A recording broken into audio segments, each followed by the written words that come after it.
एक बार गौतम बुद्ध सिंसवा वन में पर्णशैया पर विराजमान थे कि हस्तकालबग नामक एक शिष्य ने वहां आकर उनसे पूछा, बनते, कल आप सुखपूर्वक सोए ही होंगे। हाँ कुमार, कल मैं सुख की नींद सोया, किंतु भगवान कल रात तो हिमपात हो रहा था और ठंड भी कड़ाके की थी। आपके पत्तों का आसन तो एकदम पतला है, फिर भी आप कहते हैं कि आप सुख की नींद सोए। अच्छा कुमार, मेरे प्रश्न का उत्तर दो। मान लो किसी गृहपति के पुत्र का कक्ष वायु रहित हो और बंद हो, उसके पलंग पर 4 अंगुल की पोस्तीन बिछी हो, तकिया कालीन का हो और ऊपर बितान हो और सेवा के लिए 4 भार्याएं तत्पर हो, तब क्या वह गृहपति पुत्र सुख से सो सकेगा? हाँ बनते, इतनी सुख सुविधाएं होने पर भला वह सुख से क्यों न सोएगा? उसे सुख की नींद ही आएगी। किंतु कुमार, यदि उस गृहपति पुत्र को रोग से उत्पन्न होने वाला शारीरिक या मानसिक कष्ट हो तो क्या वह सुख से सोएगा? नहीं बनते, वह सुख से नहीं सो सकेगा। और यदि उस गृहपति पुत्र को द्वेष या मोह से उत्पन्न शारीरिक या मानसिक कष्ट हो तो क्या वह सुख से सोएगा? नहीं बनते, वह सुख से नहीं सो सकेगा। कुमार, तथागत की राग द्वेष और मोह से उत्पन्न होने वाली जलन जड़ मूल से नष्ट हो गई है, इसी कारण सुख की नींद आई थी। वास्तव में नींद को अच्छे आस्तरण की आवश्यकता नहीं होती। तुमने यह तो सुना ही होगा कि शूली के ऊपर भी अच्छी नींद आ जाती है। सुखद नींद के लिए चित्त का शांत होना परम आवश्यक है, और यदि सुखद आस्तरण हो तब तो बात ही क्या, सुखद नींद के लिए वो निश्चय ही सहायक होगा। बहुत समय पहले की बात है। एक बहुत गरीब इंसान था। उसके साथ उसकी पत्नी और 2 छोटे छोटे बच्चे भी थे। उसका अपने परिवार का पालन पोषण करना बहुत कठिन हो गया था। उसका दिमाग काम नहीं करता और मन भी अशांत रहने लगा। तभी उसने अपना घर छोड़ने का फैसला लिया। एक रात जब उसकी पत्नी और बच्चे सो रहे थे तो वो चुपचाप घर से चला गया। रात में बिना किसी मंजिल के वो आदमी चलता रहा। तभी अचानक उसने देखा कि एक नदी के किनारे भगवान बुद्ध अपने शिष्यों के साथ बैठे हैं। उसी वक्त उसने निर्णय लिया कि वह अब सन्यासी हो जाएगा और भगवान बुद्ध का शिष्य बनकर यहीं रहेगा। उसके बाद वह भगवान बुद्ध के चरणों में जाकर गिर गया और उनसे विनती करने लगा कि वो उसे अपना शिष्य बनाकर अपने साथ ही रख लें। भगवान बुद्ध उस गरीब इंसान की बात सुनकर उसे अपना शिष्य बनाकर अपने साथ रख लिया। भगवान बुद्ध अपने शिष्यों के साथ आगे बढ़ते हैं। रास्ते में चलते चलते थक गए थे। सब रुककर एक पेड़ के नीचे विश्राम करने लगते हैं। तभी भगवान बुद्ध को गर्मी के मारे बहुत तेज प्यास लगने लगी।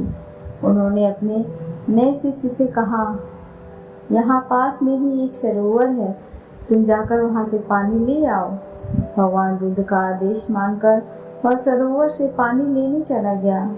जब वह सरोवर के पास पहुँचा तो उसने देखा कि कुछ जंगली जानवर सरोवर में उधम मचा रहे हैं। जैसे ही वह सरोवर के पास गया, सारे जानवर वहाँ से भाग जाते हैं, लेकिन सरोवर में कीचड़, सड़े गले पत्ते ऊपर तैर रहे थे, जिसके कारण उसका मन नहीं मान रहा था।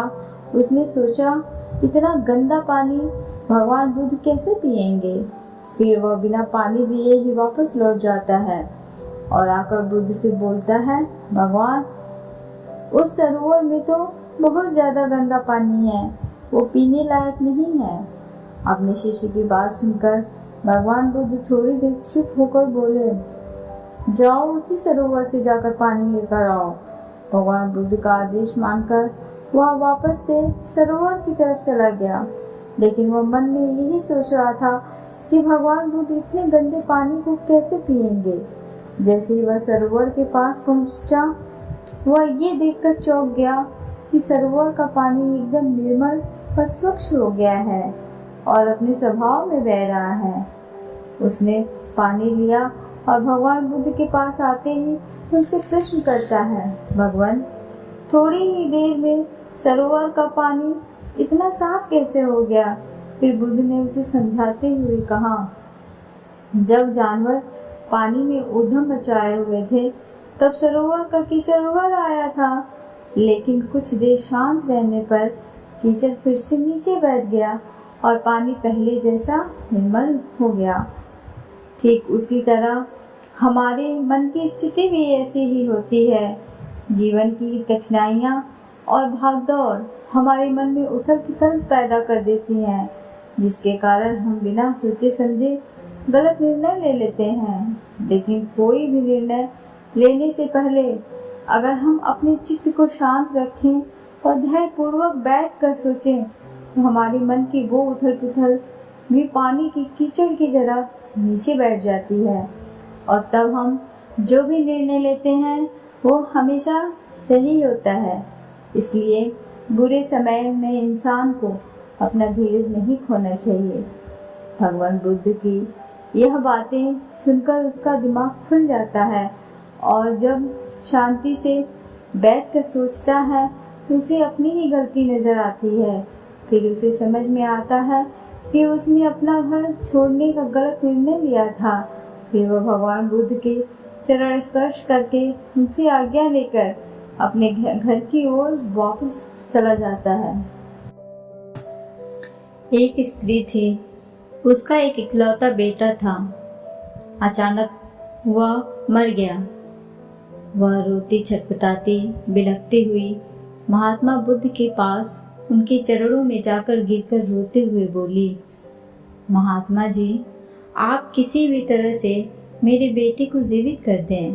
तभी महात्मा बुद्ध ने उसके प्रति सहानुभूति दिखाते हुए कहा, तुम शोक मत करो।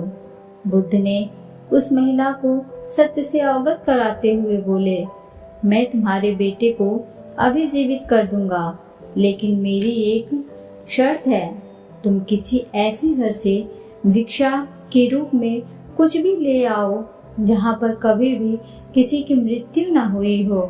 बुद्ध की बात सुनकर उसको कुछ तसल्ली हुई। वह दौड़कर गांव पहुंची। अब वह ऐसा घर खोजने लगी जहाँ पर किसी की मृत्यु न हुई हो। उसने बहुत ढूंढा, लेकिन उसे ऐसा कोई भी घर नहीं मिला। अंततः वह निराश होकर भगवान बुद्ध के पास वापस लौट आई और उसने सारी बातें बुद्ध को बताई। तब बुद्ध बोले, यह संसार का चक्र है, यहाँ पर जो आता है उसे एक ना एक दिन अवश्य ही जाना पड़ता है। तुम्हें इस दुख को धैर्यता से स्वीकार कर लेना चाहिए। आखिरकार महिला को बुद्ध के वचन समझ में आ ही गए। फिर उस महिला ने बुद्ध से संन्यास ले लिया और मोक्ष के रास्ते पर चलने लगी।